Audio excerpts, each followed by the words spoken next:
That's right, it's the Nerdy Podcast. Go and check us out on facebook.com/nerdymedia, on Twitter @IrishNerds, and go to patreon.com/nerdy. Throw us a few quid so we can buy a studio, start banging out videos and doing more and more things for you. Hello and welcome to the Nerdy Podcast. I'm Id and I'm here with Steph. Hello. I'm here with Ken. Excelsior. I'm here with Gar. Yep. And I'm here with Murray. Damn it, Ken, I was going to say it. So. Every let's be brutally honest, everybody was going to say Excelsior. Well, he forgot, so I got the jump in. Yeah. Everybody was going to do Excelsior. I thought nobody would because nobody wanted to fuck it up. No, I would have done it. Excelsior! True believers. All day I was thinking, oh man, if I'm forced, I'm going to do Excelsior and fuck everybody else up. All day. I didn't even believe I was going to get to do it because I was like, two for mid, and I was like, that's not going to happen. Steph might be too cool for skill to do that. Yeah, but Steph's going to say, Riders up to you then. That's what Steph's going to lead in. I'm going to go with full speech again. Dicks out for Rohan. Dicks out speech. Dicks out for Dicks out for fucking Rohan. So yeah, I suppose the biggest thing that happened yesterday. Stan Lee died, 95. it's a good innings, in fairness. He had a pretty good run. Yeah. It's not like he fell in. He didn't join the 27th club, like. No. 95 is Jay Kennedy said it. 95 is like not to be kind of lamented, is to be celebrated. That's a big number. Yeah. 95. It's about 20 years above average. Yes. Yeah. And also not only did he make it to 95, he got to see a lot of his creations, and even things that weren't his creations but stuff that he was involved in and overseen or whatever. Like make it to like the big screen and the small screen. Maybe not necessarily in the vein that he hoped it would make it, because let's be honest, Stan Lee wanted, super bright, fucking fight off the mugger, save the girl, fucking credits roll. That's pretty much. Well, he's getting that in Spider-Man, of course, right? Yeah. But he got to see a lot of his creations, like in real life. Well, his things that he helped create. We'll not get into who did what, right? But yeah. It's the biggest. It's the biggest franchise in movie history, right? Absolutely. He's created and become the biggest thing ever in movies. Let's put it this way: bigger than Star Wars and Star Trek added together. Let's put it this way: when I was a kid, reading all sorts of comics. And listen, when you're a kid, you don't differentiate between DC and Marvel, and they're just comics. It's just comic books. It's just a book of random bullshit that you read. You like Spider-Man, I like Superman. Exactly. When I was growing up, I remember kids arguing who would win in a fight, Batman or Wolverine, wondering when it was going to happen, not realising it was two completely different. Nobody understood. It was just a load of characters on pages. Nobody knew. Coronation Street and EastEnders. Exactly, but nobody knew what the rights were and who owned what. That wasn't a thing, right? So imagine, like, for me, I'm 37 years of age, so the closest thing I ever had was like those shitty Spider-Man movies from the 60s. Oh, the one where your man would climb the wall in his hand. But like, you get when we get the Hulk in one of them, you get David Banner in one, you get the Thor. Well, the Hulk TV show was awesome, right? Yeah, exactly. But like, there was crossovers in those movies for a long time. Yeah, like the Hulk. Everyone liked the Hulk TV show, but all the movies were dog shit. Yeah, exactly. Yeah, like the 90s Fantastic Four didn't even get released. Yeah, that was put away, just shelved. But like Thor was in those movies, like Daredevil was in those movies. But like back in the day, even as far as like the fuck kind of mid to kind of early late 90s, like this is just a pipe dream, lads. Yeah, you know what I mean. This is when did the first X-Men? Was it late 90s or late 2000s? I don't know what. Yeah, I think it was 99 2000. The first X-Men movie came out. Blade was kind of the first. Blade was the first. Blade got the toe in the door. Yeah, but is Blade? See, Blade. Is Blade Marvel? Yeah, Blade's a Marvel Comics character. But it always seemed to me like it was more like a Dark Horsey type. It's full Marvel. However, they weren't trying to create a universe. You know what I mean? They were just making the Blade movie. Some bullshit Blade's action movies. Blade's a cool vampire hunter. Let's make a vampire hunting movie. Yeah, but the comics for Blade, are they like the movie? Are they more adult oriented? You would have been in more like they'd be more regular comics, but then around the time that they brought out a series called what was it, Marvel Max? Max. To tie in with the movie, basically. Well, Marvel Max was just here's your comics for adults. All these are age 18 plus. They all come in like Punisher Max is one top shelf Marvel. Punisher Max is probably one of the best Punisher runs. And Punisher Max is the original run, the Garth Ennis original Punisher Max run is the greatest Max run. When John, I don't know how true the story is or whether it was just told for a talk show. But John Bernthal, when he was cast as the Punisher, or as Frank Castle, was given a list of comic books to buy, walked into a comic book shop, collected them, went to to buy it. The guy just brushed them aside, handed him Punisher Max, and didn't charge him for it, and said, "Don't fuck this up." Oh, good, yeah. And you know what? He does about the right amount of screaming. Yeah, he does about the right. What does it sound like when he screams again? I've forgotten. But like that, I missed it. Just where you mentioned being 37, something that a lot of people don't realise about Stan Lee. He created the Fantastic Four when he was 39. Yeah, his success did not come early in life. No. He was too busy fighting in wars and shit. He had stuff to do. Yeah. This chap had shit to do. Busy. Yeah, he was slightly. Listen. You would be hard pressed to find someone our age that hasn't interacted with Marvel Comics characters almost constantly through their life. Yeah. Whether it's a lot of the MCU, there's kids that don't know a world without fucking Marvel movies, and then for us growing up, like the X-Men TV show and shit like that. There's a weird thing with Stan Lee that you'll only find. I don't know if you're going to find this in any other kind of little universe, whether you could be into, I don't know, fucking magic or anime or whatever. But there's a weird thing with comic books that when it comes to Stan Lee, that it's very unusual. And please come at me if I'm wrong here. But there's a weird thing that if you are of a certain age and you started reading comics, even in the 90s, right?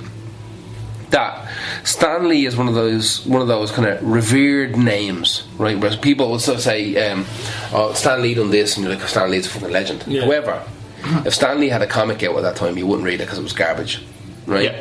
Yeah. It was so. I think the reason why that is, you look at any. I don't think they do it anymore. But if you look at those books back in the 90s and the early 2000s, open up the front page. What's the first three words at the top of the page? Stan Lee presents, and then whatever character it was. So he stopped writing comics in the 70s. Yeah, exactly. He packed it in early. Once comics took on a life of their own, he was out. Yeah, as far as I'm concerned. Now, I am never ever going to take anything away from him and the crew we had around them for creating these characters and fleshing them out and coming up with these even the most basic stories that we now know have been fleshed out to be. You're a big Daredevil fan, so that's one of his. I'm a huge X-Men fan. Exactly. So he's just banging together some real basic fucking. We have to make a 19-page comic book once a month, and by all means, the way it was apparently done back in the day was that the artist just had free reign, and Stan or whoever the writer was came in, they looked at the pages and they filled in the story on the back end. So that's where there's a term in comics called the Marvel style of writing comics, where rather than a writer writing an entire script and the artist drawing what the writer has written down, there will be the writer will essentially say, here's the general gist of what happens in this issue, here's the body, here's what happens, here's the other characters that should be in the background, and you go do it, and fill it in, and then the artist will flesh out the details of everything that happens, and then the writer will go back, look at the completed art, and fill in the dialogue. And a lot of the dialogue from those early issues with Jack Kirby, he had put dialogue in the margins. It's like, he should say that here, and he should say that here. So he planned it out better. Yeah. That's how there's a lot of there's books. Very artist-driven books are given that style where the writer just kind of, I'm going to set you in the right direction, and then you go fucking mental. Yeah. The kind of holy grail, the holy trifecta of comic books from that age is Stan Lee, Jack Kirby, and Steve Ditko, right? That's your holy grail. I don't think anyone else has kind of nobody else has had the impact that they have. What age are they? Are they the golden age or the silver age? Or that would be golden age. They had a hand in some form or fashion. They created the entire MCU. Those three guys, I could be wrong on that, but I'm pretty sure they created every single character that's in the MCU. Between the three of them, I'd say so. I'm pretty sure they created every Marvel Golden Age character. Are the other two still with us? No. Stan was the last. Steve Ditko only died earlier this year. Yeah. He died about 6 months ago. Jack Kirby died. Kirby died nearly 30 years ago. Yeah. So I imagine now in the next Avenger movie there's going to be a big... Oh, you better believe it. Like, I know...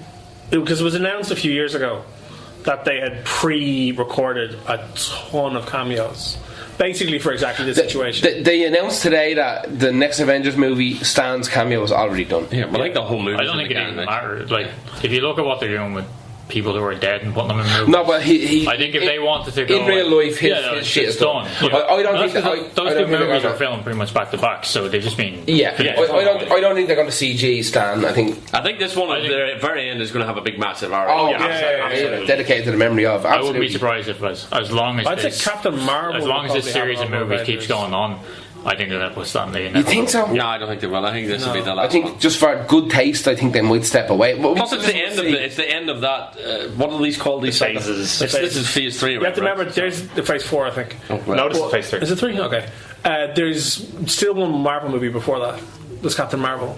Marvel, yeah. But he's probably done that as well. We've seen photos of her, so he's probably done it. And so when they say they've done cameos in advance, I don't know if that means they've done cameos for Spider-Man, Captain Marvel and Avengers, or they've gone beyond that. Because they obviously know what's in the pipeline and we don't check. Like that was said, that line came out long before Infinity War or Black Panther, because that's their 2019 movies. And there's probably one more I can't think of right now. Probably. Thanks Obama too. Thanks. Is that you still? It's Ken's favourite. I don't think they're going to put him in it. I think it's the perfect movie to put him in as the last one, because it's the end of that story. Yeah, it's the end. Yeah. I'd say have his Captain Marvel and his Infinity War ones are almost definitely done. I'd say have those two. They could drop the Spider-Man one then, maybe. It could be all done. Yeah. Like I would listen. You have to think about this. This is a 95-year-old man.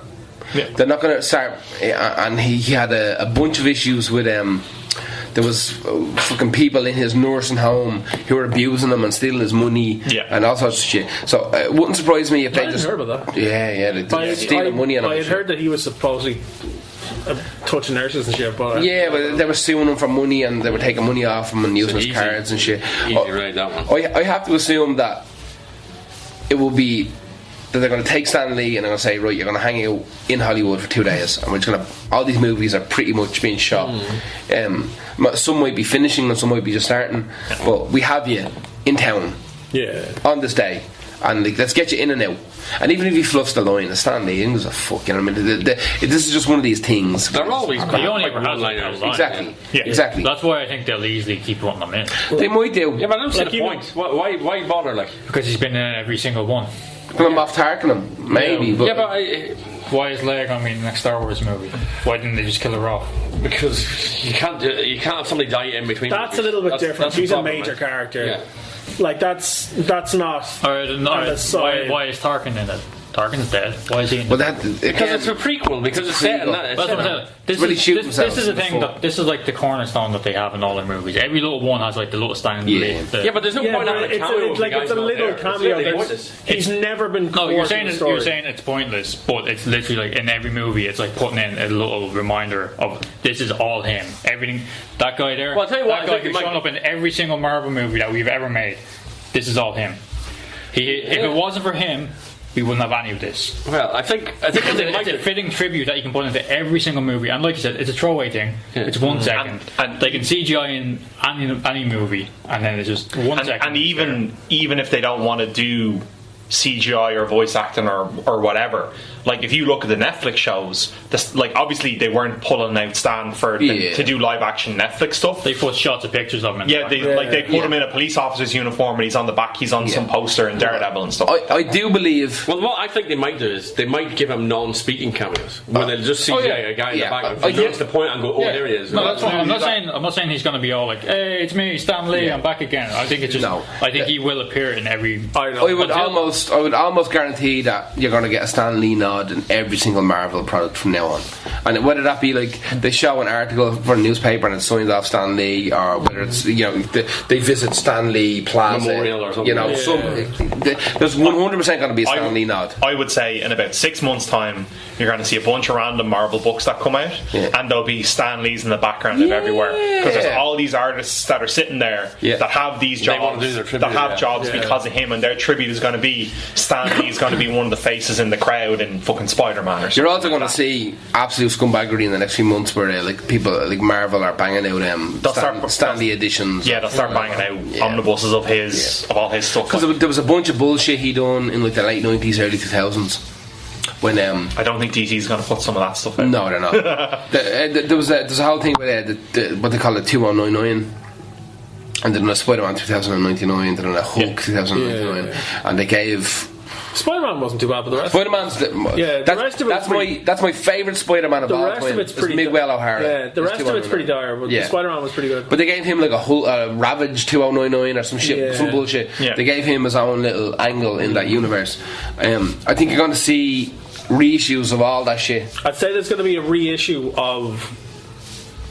Like it'll be the omnibus of the bunch of them in one book, and it'll be like Fantastic Four #1, X-Men or X-Men #1, Spider-Man #1. Well, for people who are new and young to comics, right, they could never get these issues. They need to know. This is those issues have been reprinted a million times. But now we have a reason. You're 16 now or younger, right? Yeah. You have a reason you can easily get Marvel have a thing they do where they do £1 reprints every month. They'll pick a handful of books that are relevant to the time. So when Black Panther comes out, they'll do 4 or 5 issues of the first issue of all the different volumes of Black Panther for £1. But it's just like something they that's your free crack, right? Something they printed 20 times before to be like, oh, here's the character that the movie's about. I wouldn't be shocked if you see a bunch of those for the first appearances of all the characters. Oh yeah, absolutely. You're 100%. I'm telling you right now, you're going to see like a Stan Lee edition. No, definitely. You will. There will be. They'll do their best to merchandise of it. Of course, they have to. The name is there. Well, at some stage, he almost became like kind of a Gene Simmons Kiss type character. Oh yeah. Like he had nothing to do with Marvel for years. Yeah, he's not just Stan Lee the Man anymore. He started. What was the name of it? He started his own company called like fucking. He started a couple of different entertainment companies, and one of them went under. Yeah, and I think another one is still around. I think he had one called like fucking Superhero Plus or some bullshit like that, and the plan was to. He was in that Stan Lee's Superhumans TV show for like Sci-Fi Max or some bullshit, and he had the people who could like the blind dude guy could like stick his ankle behind his neck or whatever. He moved out to Hollywood pretty early on in the game. Yeah, like you're talking years before even the shitty movies that came out of those first X-Men movies. He was out in Hollywood starting his own production company, and he was trying to make connections to bring these movies to the cinema. So he that was his. It kind of felt like that was once he stepped away from actually writing comics. Yeah, that's where he looked next. Once he left, because they kept him on as like Marvel figurehead for like 6, 7, 8, 9 years, I believe, and then it was just time to go. There's a good clip that's being got around. Like people are sharing their pictures and their clips or whatever, and it's Stan Lee standing over McFarlane and. Rob Liefeld. Oh yeah, it's and the two of them are drawing one of their like typical late 90s Liefeld McFarlane like big blocky dude, and Stanley's just standing over him just looking at him like that dude couldn't move. Like you're gonna have to put in that he's immune to gravity or something. He's just absolutely ripping on them, and of course they don't draw feet in. Nope, because Liefeld can't draw feet. He hasn't got feet. He's got gigantic fucking shoulder pads. Yeah, some pouches. The very last thing that. So once they finish up and they sign it off, the very last thing that Stan Lee says in the video is, "You guys have ruined comics on me now. I'm going to go off the movies." Yeah, but that is around the time that you started seeing the Marvel kind of go. Actually, let's start making movies and around the time those guys left. Those guys left Marvel. They didn't stay there too long. Yeah, but by all accounts, he was instrumental in the push for these characters to be turned into real life things. You know, whether that be Blade or kind of shitty fucking Fantastic Four movies that were shelved or whatever. But he was instrumental in that. I don't know. I think realistically you could do a fucking 1 week long podcast on what Stan has done. I don't think anybody who has any sort of interest in comics doesn't know what he's done. Yep. So it's probably best to knock this on the head before we start getting into a piss match about who actually created who. I had an interesting conversation earlier today when I was hanging around waiting for lads to get off work. That with Stan Lee dead, who is now the comic pope? If you there isn't really comparable. Like the only one you can think of people like Jim Lee is a big name, but Jim Lee is not Stan Lee. No. I think he was the last of his kind. Yeah, definitely, absolutely, he was, because he's like Gareth said, he hasn't been involved in Marvel or really in Marvel Comics or really in the comics industry outside of his cameos and his appearances and his going around the comic conventions, going around the circuit. He hasn't been involved in the business side of writing or drawing comics. The biggest name I'd have to pull it out my arse. The biggest name in the comic world that has fingers in all the pies is probably Kirkman. But the likes of I get what you mean. He has his fingers on all the pies. All of it. But even at that, I don't think if you looked at Stan around the same time. I know they're not comparable. I mean, so what I would say is if you showed people a picture of Stan Lee, they'd be like, "Oh yeah, that's Stan Lee," and then you showed people a picture of Robert Kirkman, they go, "Who's this fat beardy lad?" Yeah, and then you have to start fucking rattling on all the shit that he's done, and that'll blow people's minds. But no, I don't think there's nobody. Like he was in a class now, and I think he was very good at marketing himself. Yes. So he put himself in a class of his own, and nobody else ever got close. Well, so I don't think it'll ever happen again. Right? I think there's no. He's basically comic Ric Flair. Yeah. Yeah, pretty much. They're very. I think if you look, there's a bunch of lads in lower tiers, and you could throw out a half dozen names, and everyone would be like, "Oh, that's probably the closest," but none even. Stan Lee is like stratosphere level. Yeah. There's a bunch of cunts who are just like skyscraper level. You know what I mean? Look at someone like Joe Quesada, right? Yeah, done everything for a bunch of companies. I would say, but he's not that household name. Yeah, the only thing maybe like Joe Quesada or Jeff Loeb, because they are in charge of all the MCU stuff. Yes, whether it be Netflix or the actual movies. Yes. So they're on all the credits. I think the next ones in line are Jim Lee and Kirkman, just for penetration into the masses. I would, yeah.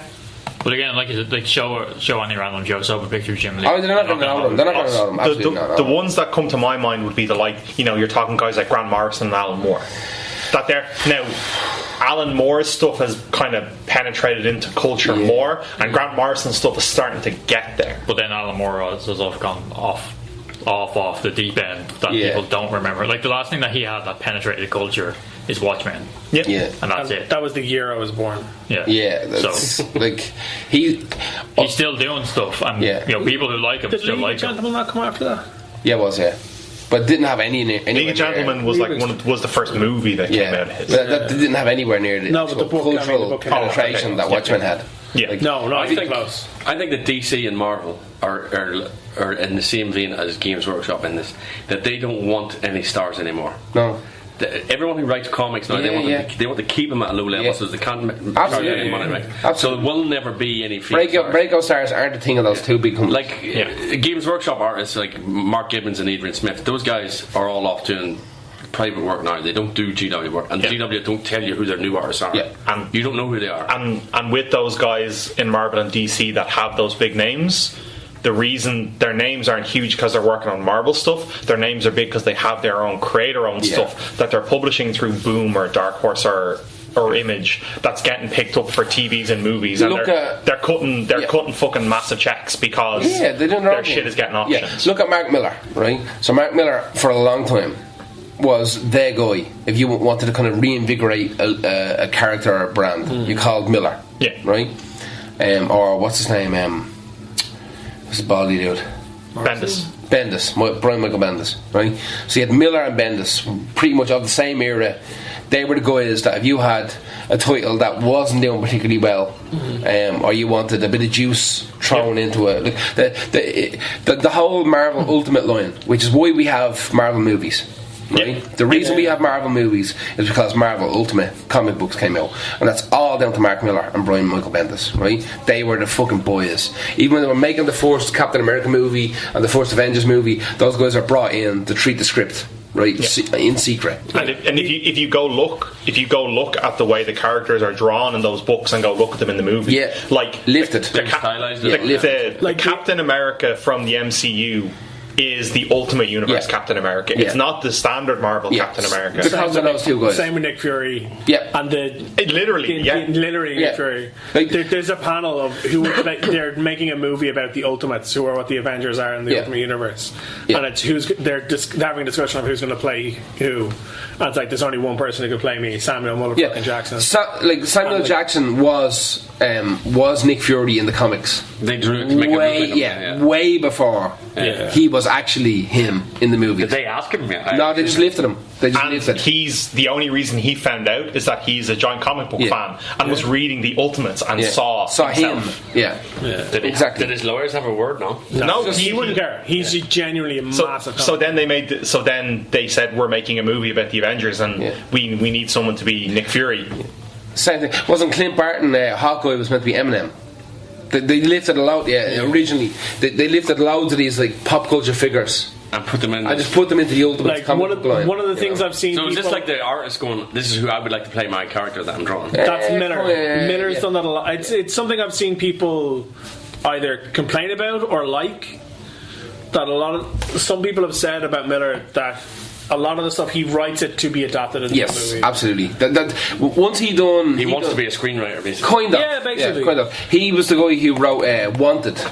What's the Scottish actor? He did Kick-Ass as well. He did Kick-Ass afterwards. Yeah. Who was the guy? The Scottish guy? James McAvoy. James McAvoy, right? Yeah. So in the comic book Wanted, the character played by James McAvoy is Eminem. You read that comic, it's Eminem, right? It looks like him, talks like him. A lot different to the movie. It's very, very different. Jesus Christ, right? But you read that comic book, it's Eminem is the main character. Did they offer in the movie to him? They might have, who knows? But in the comic book, it's Eminem is the main character, right? He absolutely 100%. 10 million % looks because everybody's girlfriend the whole time. Exactly, talks about Haley a lot. And fucking that's it. So when they made the movie version of it, they got your man James McAvoy, Professor X, fucking whatever. But Miller is an absolute pig for suggesting, because he used the same artist on a lot of stuff. Brian, he was on the Ultimate series and the Ultimates. Brian, I'll come back to us now in a minute. Anyway, he didn't want it and he done the Ultimates. He uses pretty much the same artists all the time. And he's very, very adamant about this person should look like this person. This person should look like this person. He's very, very pop culture orientated. It's not Brian Fuller. It's Brian. It is on it. You on it? No, I'm on the wrong lad. I think. Oh Jesus Christ! Yeah. Where's Gus when we need? Where's Gus? Quicker on the wiki. Thumbs off himself. He's still getting here, lads. Exactly. So, remember Gus? I remember. He used the same artist on a lot of stuff at the beginning. Brian Hitch. He used him for a lot of stuff, and Brian Hitch has a very good kind of photo-realistic style. So if he says, "I want this person," it'll look like that person. Exactly. What about copyright? Like, is that legal? I thought it was a likeness. Yes. I don't know. It's probably middling. I don't know. I take it they're just going on. You'll be flattered, so you'll say no. Yeah. I think where it comes into the likeness is when you use the likeness and the name, because then that's when people can make the easy association. I think if you use the lifestyle of it as well, like there was if I put a villain in a comic and I give him orange skin and orange hair and a comb over and call him Mr. Bump, right? Yeah, I'm going to get sued. Probably, you might get away with it. It also will. It shouldn't, but it'll generally lean on the character as well. Yeah. Generally, if it's positive, they're not going to see. But if it's negative, they will. When Rockstar got sued by Lindsay Lohan because she thought they ripped her off for GTA. They got away with it because they said no, it's not her. But the reason she tried to say it was her was, it's a socialite. It's based on me. It's not just my character likeness. It's also my personality likeness. Someone sued Todd McFarlane in the early 2000s for and he ended up getting nearly $20 million out of it because it was a guy who'd been to hell. It was. I can't remember. I don't even think it was in Spawn. It might have been in one of his other books. But it was the guy. The artist drew him to look like this person, and they just named him the same. Because one of the things Todd McFarlane does is he will just pull names from people he meets. He'll pull names that he knows. Yeah. And it's oh yeah, that's a good name. Use that. But it's a real life person. David Bowie. And the artist, in this particular instance, the artist drew him like the name that Todd gave him, and the guy went, well, that's me and that's my name. That's my identity in this book, and they sued him and he got millions out of it. Nice one. Hope somebody does a comment with me. That's why I think it's the name. There has to be a Stone Cold Steve Austin comic. Yeah, there has to be a Hunky Rock comic. There has to be a Hunky Rock comic, man. Stone Cold Steve Austin playing Warhammer. They're fucked. Yeah. He's off the gargle at the moment. Stone Cold. Is he? Yeah, he hasn't drank in fucking months. He's doing yoga and not drinking. Is he doing DDP yoga? Yeah, he's doing DDP yoga and so not he's drinking. getting back in the ring next year. That means that's definitely on, and my dick is going to be super right. I was going to jip all over you if Stone Cold comes in and actually has a match, not just stunners people. No, if he's doing yoga and if he's not drinking, then he must be up to something. Lads, jip everywhere. That's what he's doing. Can't do what? No, I can't deal with that. He's done. What's he going to be able to do? He's gonna punch people in the face. He's going to be able to talk, and people are just going to go. He's been able to talk. He's going to be able to punch people in the face. Yeah. Is he even going to be able to stun or someone? Of course, he's done it last year. He's done it at Mania last year. He was dancing and all. He's still stunning 18 people. He'll just do stuff that doesn't require a movement of his neck. He'll come in, beer will be spilled, people will be stunned, shorts will be on. It's going to be awesome. That's all I need in me. I don't give a fuck about anybody. Bar Stone Cold Steve Austin. I don't care about me ma. Actually, if he stunned your ma, you'd be grandma. You'd be delighted. If Stone Cold knocked on my door again, my own stun, I'd be like, just think about so honoured. He's going to Saudi Arabia next year. I don't think he will. I think Stone Cold is going to leave. No, I don't think it's morals. I think it's just going to leave. There's a lot of them not leaving America. There's a lot of them not leaving America. But if they're getting, they got Shawn Michaels to come back. If they're getting everyone to come back with money, they're probably looking at him going, to be back fair, and do something for us. Shawn Michaels done a big fucking Christian fundamentalist fucking movie there about a year ago, and that might have shot him down in flames. He might be a little bit broke, you mean, and know the tax man. That might have killed him.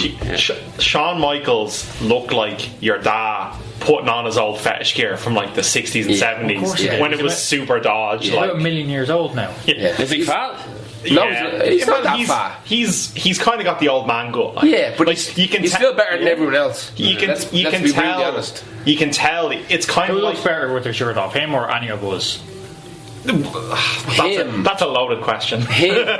It's obviously him. He looks. It's like the likes of Stallone and Arnold, where you can tell these guys were in tremendous shape. Yeah, but he's blown out. It's just life. He's blown out. Yeah, he's old. But he's still this person was in ridiculous shape 20 years ago. Yeah, but he's still. There's nothing he can do about that. Yeah. Age just can't. He's old. You can't fight you. But let's be honest. Think about it now. If someone said to you, as a lifelong wrestling fan, right, who's not that interested in the current product. Yeah. If someone said to you, man, they're going to do fucking Shawn Michaels versus Stone Cold at WrestleMania next year, would you buy that, or would you buy whatever Roman Reigns versus? I don't even know.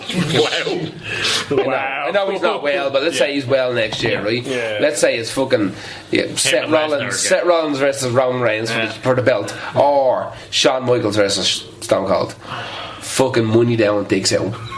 It's kind of like McGregor versus Mayweather, right? McGregor versus anybody at this stage. It feels like I've been watching Conor McGregor since I was 10, right? That's what it feels like in my life, right? I know he's only 4 years old, but it feels like fucking that's what I've been doing my entire life. He's 29. But he's only been doing big fights for 4 years. Yeah. So that's what it feels like. So it's that big name doing a big marquee event. So who's more pissed off that Stone Cold's only ready to come back now? I don't think he is. Stone Cold or Punk? Because that's the match everyone wants. Punk's not coming back out of absolute. Oh no! Like, I know he's not. But because Punk was like, if he was ready to go, however many years before, that's how much he wanted with Stone Cold, wasn't it? Yeah. Maybe if Stone Cold puts money down saying, "Fucking listen, lads, I've got a 20-minute match." Stone Cold versus The Undertaker. He came back as well. Yeah. I'd nearly say, listen, it's wrestling, right? So anything can happen. Yep. It's all about money. But I'd say if Stone Cold said, I've got 1 or 2 25-minute matches left of me, and then I'm actually out. Because he just, to be fair, Stone Cold didn't do a retirement match, he just disappeared. Right? Yeah. Because there was a big fight going on. And exactly. Yeah. Fucking, I'm not losing to Lesnar, I'm out here, right? Yeah. So he bitched out, right? If Stone Cold turned around and said, fucking, I've got 2 25-minute matches left of me, and they're going to be 3 out of 5 stars. And they turn around to fucking SummerSlam and then WrestleMania, right? And they turn around and said to Punk, "We've got Stone Cold." I think you'd have Punk back. I don't think you get Punk back for anyone else. I don't. So I would agree with you until they did the fucking tournaments at the event. I've seen that, and they bitched on them, Well, so they crowned the best in the world, so that whenever they could completely wipe that was his catchphrase when he was the top. However, he was the top guy. Think about it this way, right? They might have completely wiped him out, saying that this person now was the best in the world, but. That's a great catchphrase. Like the amount of wrestlers I can think of who said that they're the best in the world. But that was his bag. That was on all his shirts. That was his marketing. Like lads said it, but he was the one that they actually let put it on the t-shirt. But think about it this way. But now it's Shane McMahon, and I think like they could have given it to an actual wrestler, and I think he would have been like, okay, that's just a business, but. Giving it to Shane McMahon is just the 2 fingers up to him, and I think that's the straw that breaks the camel's back. I think that's why he's never come up. I don't think there's ever going to be a straw that breaks any wrestler's back, and I'll tell you why. Because every single closed door is just a big open window for a wrestler. So if Shane McMahon is, you stay away long enough, then prices goes up and up. Of course. Has there ever been a wrestler who stayed away and properly stayed away? Like when they were capable and wanted? Yeah, I don't think so. Like The Rock has stayed away. He's made appearances, but he hasn't had to go back because he doesn't need that anymore. And he has gone back in the middle of it. That's what I mean. Absolutely, he's gone back to like height of it. But he's gone back to make appearances. Like I'll get in the ring, but I'm not. Like he gave a couple of rock bottoms and fucked off. Like, the thing that gives credence to your theory that anyone can be brought back, and this was what people pointed to the longest time. Hogan. The Sting. Yeah. So for the guts of 20 years, people went, Sting is proof that you don't have to go there, you don't have to bow down, you can go off and do your own thing and be great. And then Sting showed up and everyone kind of went, like, does that mean that like anyone can be bought now? Yeah. Does that mean anyone's coming back? Because it's wrestling. Like let's not say it has no honor. It's not Shakespeare. Like, no, it has no honor. It's pornography. That's all it is. How much will you pay for this fucking look to the face? I've been saying this for years. That fucking pro wrestling and pornography are the same business. They're the exact same. You know what I mean? The body's ruined. It's just you use people up. Yeah. You know what I mean? Like you book them 300 days of the year, and you bang the shit out of them, and you send them home. Yeah. And then you get the younger version. And then when they're too old, you just throw them in the scrappy bin. You use them as a leg. They can be a manager now for the year to get the next person over. You know what I mean? Like fucking Ginger Lynn probably done a lot of fucking pornos who just held onto some board's tits when she was getting banged, just to get a Ginger Lynn fucking name on the porno cover. Like who knows which way it's going to work? But what I'm saying is that if there's money there. If the match was suitable, Stone Cold had to sell Broken Skull Ranch, right? It's gone now, So I don't think he had to. I think it was like 11 hours drive away, is what he said. It was too far. It was too far away. They want to buy a ranch in Nevada instead of Texas. Yeah. But I listened to that. Well, as to way too much. Well, there you go. If he wants to buy a new ranch, he needs a deposit, right? Quite possibly. He's also notoriously a toy bastard. Like won't spend tuppence on anything. Like, Punk's the same as well. Yeah, he's talked when people ask how could you just walk away on a dime, and he said like because I wasn't stupid with my money. Yeah, kept me money, man. That's how most rich people are miserable constantly. Of course they are. You don't keep money by spending it. Yeah. You know what I mean? That's why none of us will ever have anything. You know what I mean? That's why, seriously, Red Dead Redemption 2 Deluxe Edition, fucking Steelbook, fucking whatever. You're gonna buy it, aren't you? You know what I mean? Just say you have it and play it. Like, you don't need it. You can play the bog standard one for 60 quid, but the 80 quid one's screaming at out, man. You know what I mean? Listen, the whole thing is it's nonsense, because if the money's thrown around, it's there to be spent. So if someone like fucking Punk is offered a Stone Cold match or the Triple H match that he wanted, that's a headline at WrestleMania. Well, as well as that, there has to be something like mentally never in finished. these wrestlers. Like, they're never finished. What else he got to do? What else is he got to do? These guys wrestle into such late into their lives, to the point where literally they have to be almost stopped. If all of us, here's the thing, if all of us could pony up, if we could scratch together 300 or 400 quid each, I guarantee you right now we get Jake the Snake Roberts down here and knock the bollocks out of us. Right? That's just a fact. You might have to suck him off too. Right? No, he'd stop halfway through for drugs, tell us that he would leave if we didn't get him some crack. Yeah. But, so tell you my Jake the Snake Roberts 300 quid each and a load of crack. You told lots of loads. Did you tell the podcast? Not telling the I've podcast. got a cracky's wagon then. I went in the piss with Jake the Snake Roberts once. Yeah. There's parts of that story you shouldn't tell. That's the end of the story. Yeah. No, you're not going to say anymore now. That's the end of that story. We should have DLC right with people. We should. I went in the piss in them once, yeah. And that's great story. That's it, yeah. Night now. But that's what I'm saying about wrestling, is that essentially you're dealing with hooers, right? That's why it's the same as porn, right? Well, this thing about Saudi Arabia, right? Obviously, Mr. Bonesaw, MBS, whatever his name is, right? He is, or his dad, whoever's throwing the money down, they're sitting there basically picking their dream matchups, right? Yep. So if I'm a billionaire and I get to pick my wrestling matches, I'm picking Stone Cold. Chris Benoit versus Jericho, right? Yeah. Right? That's so what I'm just going to go, here's 10 million, Vince, make it happen. Give me all of it, yeah. And do you know what? Who have they asked for that they didn't get, right? Now, I know there's a couple of dropouts in the last one. Cena said no, I believe. Brian said no as well. Yeah. See, if you have Disney movies coming out, you can't say yes, right? Also, let's be brutally honest. Who gives a fuck about it? Either of them. Right? Let's be brutally honest. Right? If you're talking about WWE/WWF, you want the big old names. Yes. You want Michaels, you want Trips, Undertaker. you want Undertaker. Yeah. Right? That's who you want. Did they get them? That's what the big match they were promoting for that Fucking was. yeah, they got Wasn't it? them. The Brothers of Destruction versus those two. These are proper Royal Rumbles you're getting, Yes, right? exactly. Yeah. They got them. And that was it. So, Money talks. money talks, absolute fucking nonsense walks. That's just the way it is. Right? Leave that. Diablo. So, when we talked about Diablo last week, we were wondering. We saw the backlash from the community was apparent at the start. There's a few memes out there if you look. Only a few, one or two. But one of the things about these kind of games is that fans can bitch and moan all they want, and They'll still buy it. They'll still buy it. The company will still make their money. Nothing will change where it matters.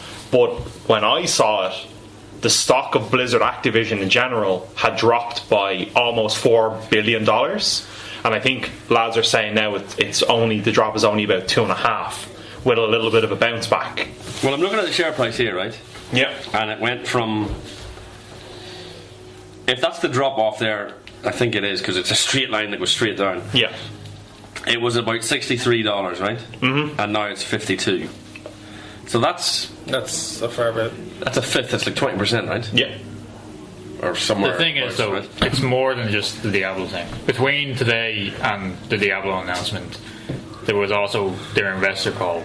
And in their investor call, they basically said that Destiny, which is next to Call of Duty, Activision's biggest product, is completely underperforming, and it's not going to reach. They're giving it away for free now, aren't they? They're giving it away for free. That's scaring off investors because they're going, that's your biggest platform. Why are you giving that away for free? That's also the second time. So it's the second time they gave it away for free. The first time they gave it away for free was with PlayStation Plus about 2 months ago. That's when I got it. That's when everyone got it. Everyone at PlayStation Plus got it. I fucking had it before. It pissed me off. So they gave away with that. They gave it away in. There's a deal you can get online called the Humble Bundle. You get it monthly. It costs $10 a month or $12 a month or something like that. and about 3 months ago they gave it away in that. So you could get it for £10. So you could get it for £10. Then the next month you could get it for free. And now, if you have a PC, actually, even if you don't have a PC, if you make a Battle.net account, you can go online and you can grab it until I think the 19th of this month or something like that. Get it for free. Like I have 2 weeks of giving away their premium game for free, because what they found was the buy-on between the buy-on of Destiny 2 was not great. The buy-on for the DLC was not great. And now they're into year 2 of it, so their Forsaken DLC came out. The buy-on for that has been terrible. So that's why they're giving it away for free now, because what base Destiny 2 is not worth playing anymore. So what they're hoping is you buy it, or you not that you buy it, you play it for free. And you go, fuck it, I'll buy the 40 quid DLC, I'll go in for it, and then I'll play with people who are still playing and who have the DLC as well. Like there's definitely a drop from. Also, BlizzCon in general this year, so the announcement happened at BlizzCon. Nothing exciting came out of BlizzCon this year at all for any of their games. And Overwatch got a new character. They announced 3 characters a year, whatever. You mean they announced a League of Legends character? No, that was Heroes of the Storm. Heroes of the Storm got a character. Nobody gives a fuck about it. Hearthstone got an expansion. Gets 2 or 3 expansions every year. Warcraft has no big expansion. Warcraft is doing really badly this year. Their expansion has not done well at all.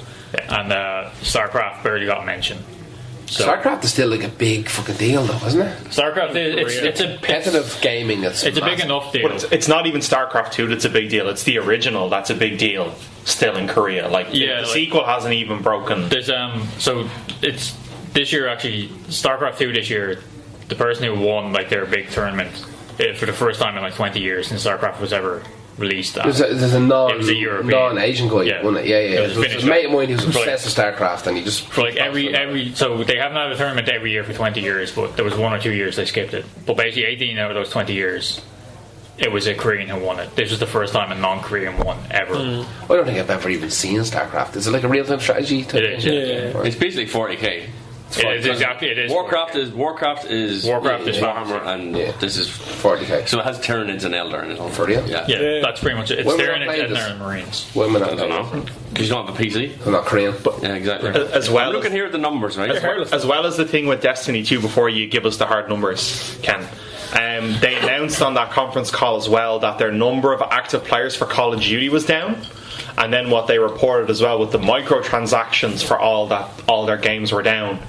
The most of which was Overwatch and Hearthstone, which was the 2 biggest drivers of their microtransactions. They were making fucking infinite money off of Hearthstone and infinite money off of Overwatch. What's Hearthstone? Is that it's a card game.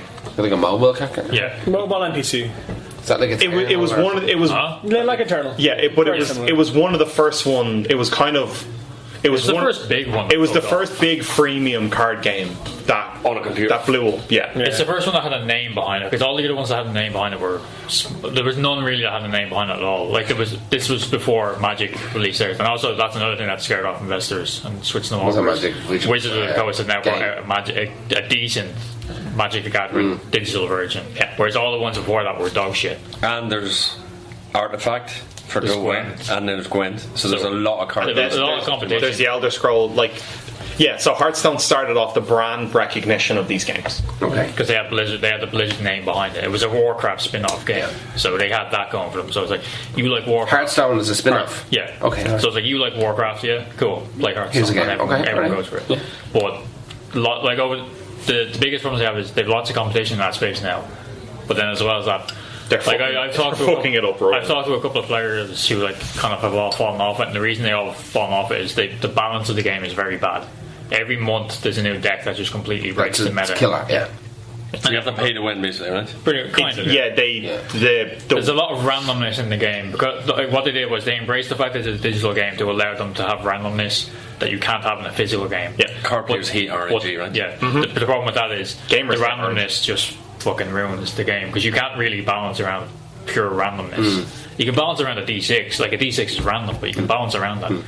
Some of the stuff they're doing in that game you can't balance around until somebody breaks it, and then it takes a month to fix. Because I know I played that Horus Heresy card game fucking thing on the phone. I saw it, but I'm already hard into Eternal. To be honest with you, that game is that's a pretty bog standard design that just has the Space Marine skin slapped on. Pretty much, that's all. It's absolutely bog standard. But apparently there's because everybody knows that in 8-8 salamanders are fucking killing it, so they're doing like a Vulcan and salamanders fucking thing, and they start hinting at it. So now everybody who's playing that game is like, I'm out.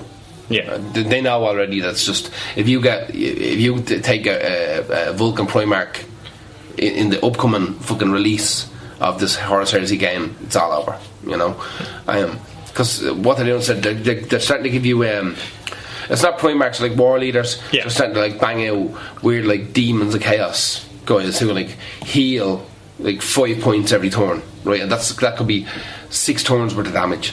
You know what I mean? So in 1 turn you can just absolutely renege fucking the last entire game's worth of damage. So they're doing that now, but the whole thing that I've seen coming out on this fucking Horus Heresy card game is that they're doing Vulcan, and I've seen on some of the Facebook pages like, man, it's dropping. Like, and I know if I'm trying to play, if I'm at work and I've got an hour to kill or whatever the fuck it is, I'm just killing some time. You're not going to match right. Well, I'm getting an awful lot of bots. Oh, okay, yeah. An awful lot of bots. Well, 6 months ago it was just all people. So if there's nobody playing, they just put you against the computer. Yeah, put a lot of games do that. A lot of games. Really? Yeah, just bot you. Like when PUBG came out on mobile, people realised that they weren't actually playing against other people. You were mostly playing against bots. Yeah, they just bot you. They never tell you. It was kind of just at that stage. It was just to allow you to get into a game while people still were. So you don't have to wait. So you don't have to wait. Yeah, that's all this is as well. But then it gets to say, so you go from playing against bots to enough people playing that it's all people. So then it swings back again, and it's like the drop off has happened. But they still want you to get in the game because they don't want you waiting 10 minutes to get into a lobby. Or so I think that the main thing about the stuff with Blizzard is this isn't just all the decisions that they've made in the last couple of years. It isn't just fan outrage anymore. It's the fucking big swinging dicks that invest the money in this company are all starting to back out now. Well, here's the thing. I'm looking at these numbers, right, and I'm going, if I was an investor, like to drop this note said that dropped 10%. No, it looks like it's dropped even more, but whatever, right? It's saying here that their biggest reason for the drop in the share price is that their monthly active users had gone down from, are you ready for this? From 352 million to 345 million. So that's only 7 million drop off. Still. But that as a percentage of that, that's what? Less than 2%? Yeah. Right? 2.4 or something. So for it to drop 10% seems to be it's an overreaction. These things always happen where they shoot away down and then they just creep away the back other thing that a lot of people don't look at when they're seeing this is if you actually look at video game stock prices as a whole, if you look at EA, Ubisoft, Take-Two who just put out Red Dead Redemption, which just made 700 million on its opening weekend, they all dropped. Across the board, every single one of them dropped. Because they're the big dog. But that's the thing. Like people aren't investing in it. People are selling their stock off now. But the video game industry, for whatever reason, all the share prices have just gone down by 5 to 10%. Okay. So it's not just Activision Blizzard that are like the thing I keep seeing a lot is people are like going, oh, this is all reaction to the Diablo thing. It's absolutely not. Diablo is probably part of it, but it's part of it definitely. But Diablo is probably the smallest or second smallest source of it's probably the smallest source of income for Blizzard. I'd say the loss of World of Warcraft, if that's not doing well, that's their meeting. That hasn't been doing well for years though. Like they've been it not doing well is it's not doing 12 million anymore. It's only doing 3 million. Yeah, but that's 3 million people paying 15 quid a month. Yeah, and they've been hoisted up by that's your cash card, right? When Hearthstone became the new cash. Hearthstone and Overwatch became the new cash cow with the microtransactions. So yeah, it's always nice to have that crisp, cool 45 million quid or whatever a month coming in or something. Like the worst part of the outrage about it, because I played the fuck out of. I skipped 2 actually, but played the fuck out of Diablo 1 as a kid. Was terrible at it. Played hundreds of hours of Diablo 3. If they'd also announced a Diablo 4, that mobile game actually looks pretty good. Like I'm going to play that game. If it's like a freemium type of thing, maybe I'll have a bang in it. I'm not paying like 20 quid for a game I don't know anything about. You know? So there's some the gameplay foot. So apparently the company that's making it, I don't know, I can't remember if we talked about this last week, or I just watched it on a video. But the company that's making it's like a Korean company or a Chinese company. NetEase or a Chinese company. NetEase do all the. So they're not even making this game. So they're making it in partnership with NetEase. NetEase do all the localization for all of Blizzard's game in China. Okay. You don't play World of Warcraft on Battle.net in China. You play it on the NetEase launcher instead. Okay.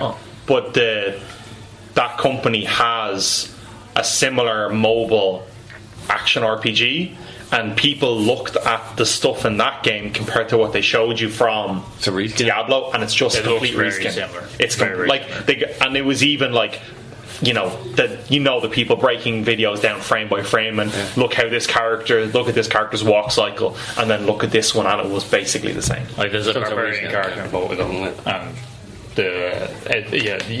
if you haven't played much Diablo 3, have you? No. So if I showed you the two of these games and asked you to pick which is which, I probably won't. You probably wouldn't be able to tell the difference. Okay. But I just won't play games on my phone, so I don't really care. Yeah, I'm pretty much the same, to be brutally honest with you. I play garbage puzzle bobble style games on my phone, just shit you can bang down, Yeah, I've long been a fan of mobile games, mostly because I had a 3-hour commute to secondary school, so I kind of had to fill the time with something. I've nothing against mobile games at all. It's just, for me, it's mostly the controls games. Yeah, like phones the idea aren't the thing. There's a lot of playing an action RPG on a phone. It's not a thing. The idea of controlling that is. Yeah. I don't want to have to buy an adapter, like a controller, or carry a PS4 controller. I did have one of those controllers, and they're still not that good. Like, there's certain. I think a lot of people's issue with mobile games is they're trying to play console games on phones. Yeah, you can make great mobile. Like there's mobile game action RPGs is not a genre that should be on mobile. It never works. Puzzle games are great. Card games are great. Strategy games can work okay. Strategy games can work okay. Generally, it's arcade games. Like, it's the game I've probably played the most on my phone is a Breakout clone. It's what? You remember Breakout? Yeah. Like, or Breakout, DX Ball. Bang off shit. I'm playing. Yeah. I'm playing like that is I'm like playing a bunch of those right now. over the or Bejeweled.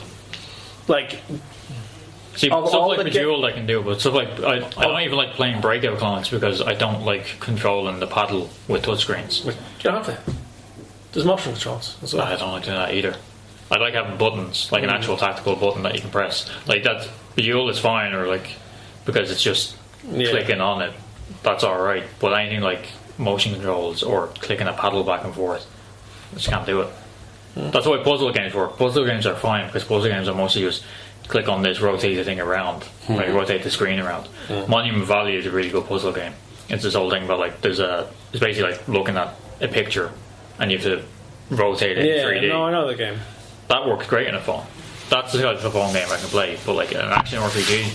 No, but that's the thing. Like, there's even I would never play a racing game on PC. On PC.